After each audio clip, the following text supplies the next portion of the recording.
I'm hoping I don't explode during this video like Blessed Imelda. Or at least die. Look her up.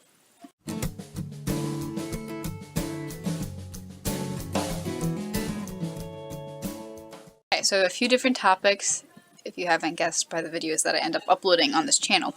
But one of them is Divine Mercy. And I just love this topic, and it's really close to my heart because I need Divine Mercy so much. And so, I might get really excited. But, like, today is Divine Mercy Sunday. Or by the time you see this, it probably won't be. But, you know, the Sunday after Easter is Divine Mercy Sunday. And it's the third biggest feast of the year, according to one of my teachers. Sister teacher, kind of. Yeah, after Easter and Christmas, it's the biggest feast, and Jesus wanted this feast established, as we know, because of Saint Faustina. If you don't know her, please Google her. I am hoping to get to, like, in the summer, in like 2 or 3 months, to do like a saint series, but right now that's not possible. But you know, Saint Faustina is one of my favorite saints, and basically she's called the Apostle of Mercy, or the Secretary of Mercy.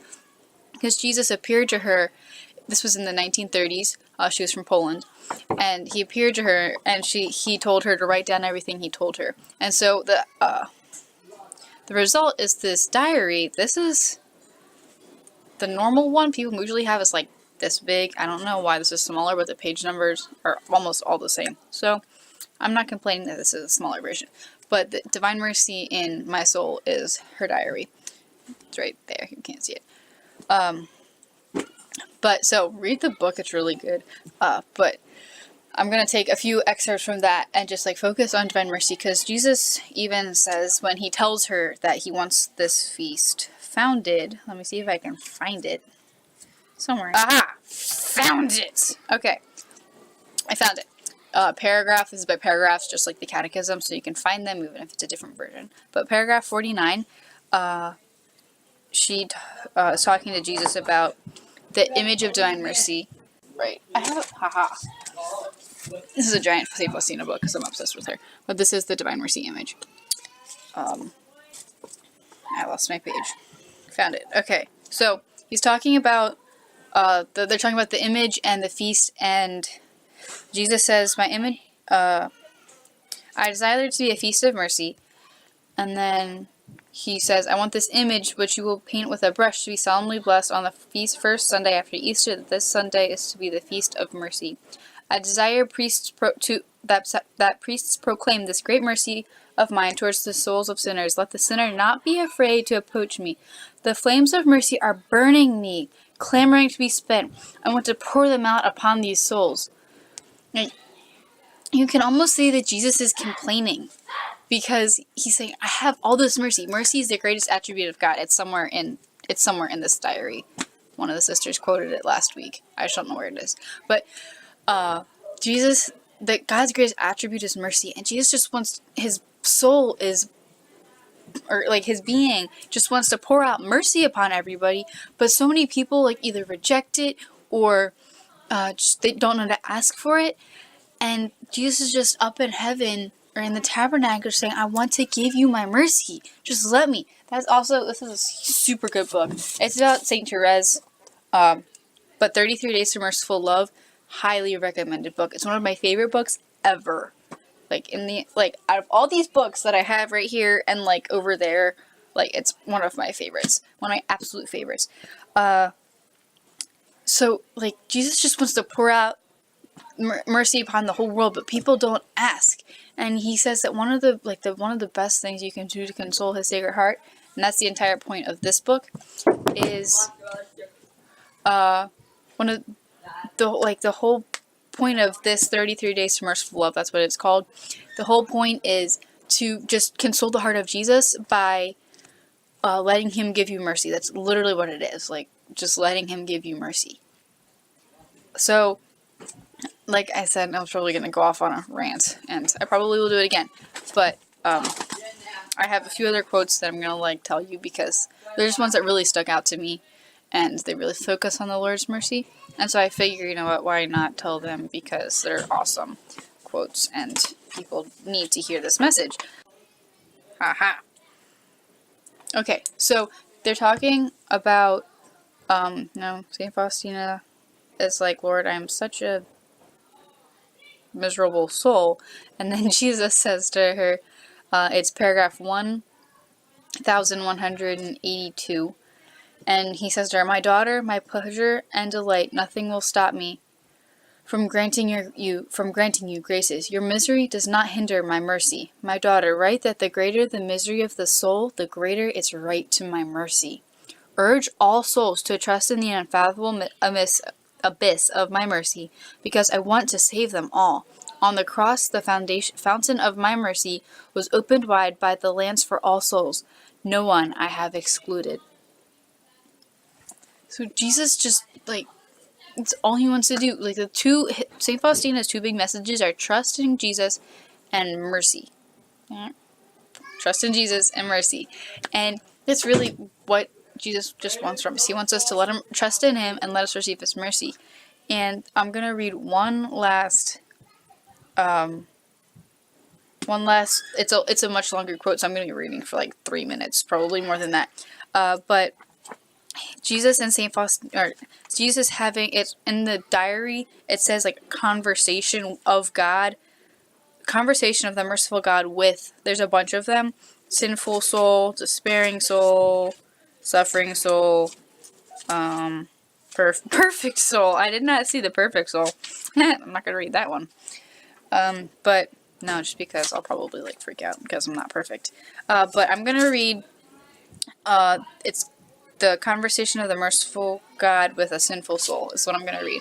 And so it's like this conversation that between God and the sinful soul, which, as my religion teacher pointed out, is presumably St. Faustina, although she's like one of the awesomest saints in the entire universe.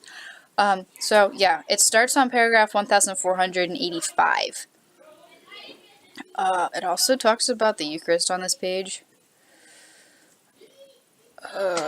Yeah, the mercy of God hidden in the Blessed Sacrament, the voice of the Lord who speaks to us from the throne of mercy. Come to me, all of you. Okay, and this is, yeah, it's story time because I am going to be reading for like a page and a half at least, where the other ones are just little quotes. So, let's get started. Conversation of the merciful God with a sinful soul. Jesus says, be not afraid of your Savior, O sinful soul. I make the first move to come to you, for I know that by yourself you are unable to lift yourself to me. Child, do not run away from your Father. Be willing to talk openly with your God of mercy, who wants to speak words of pardon and lavish his graces upon you.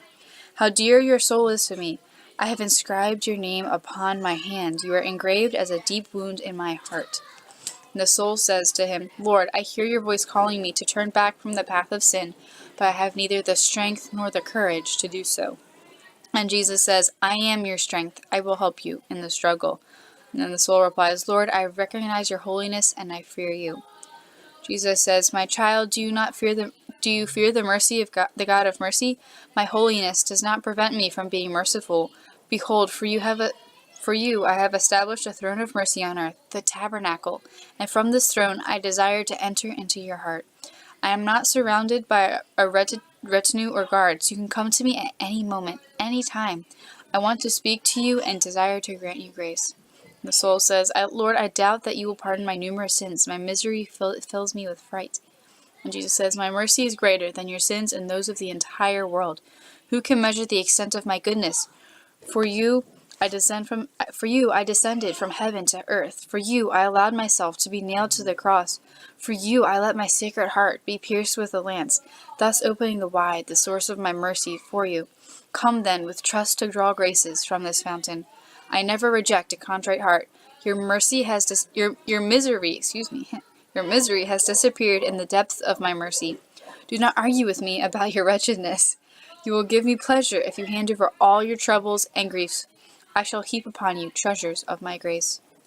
And then the soul says, you have conquered, O Lord, my stony heart with your goodness. In trust and humility I approach the tribunal of your mercy, where you yourself absolve me by the hand of your representative. She's talking about confession.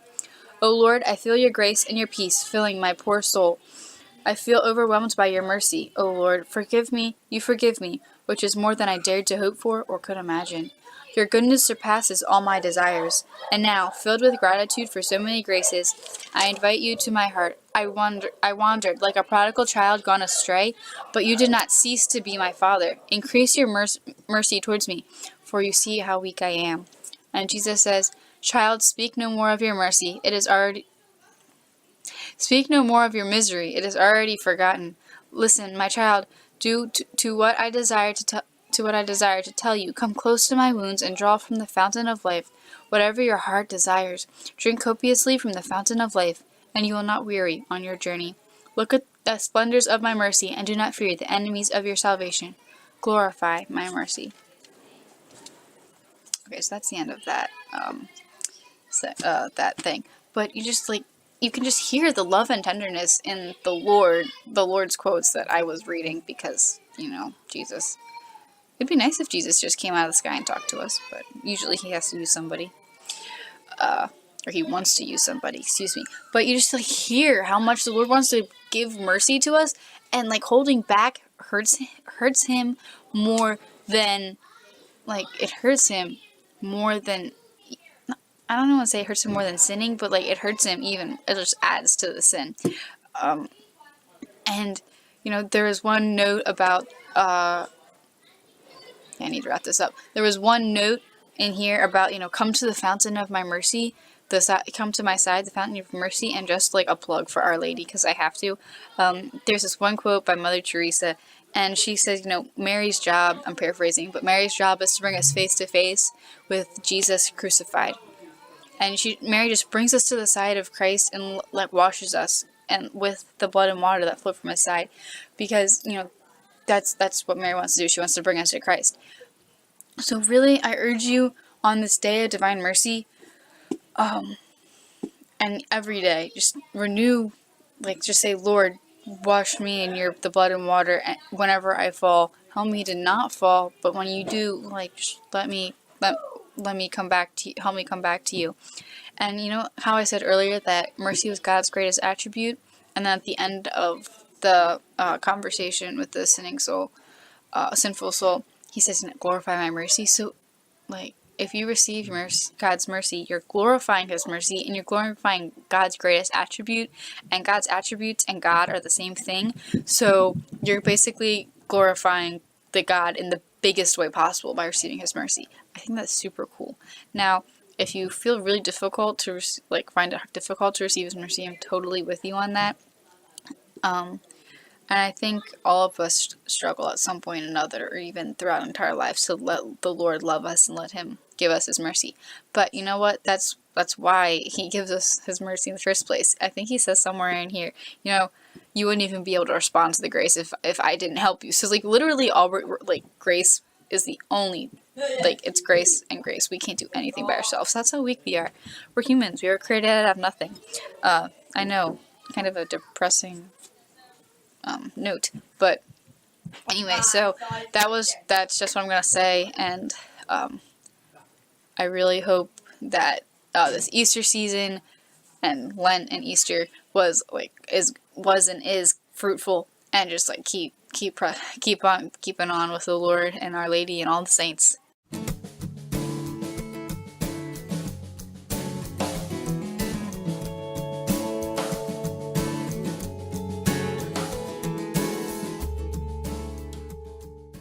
So I hope you enjoyed this video. This baby will make it even better.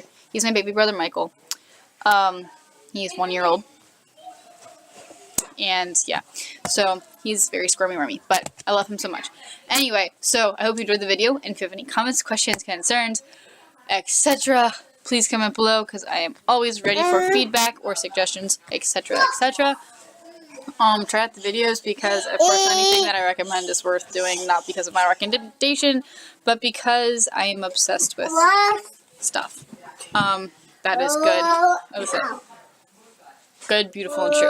But yeah, so check out the videos, and yeah, go holy and have fun doing it.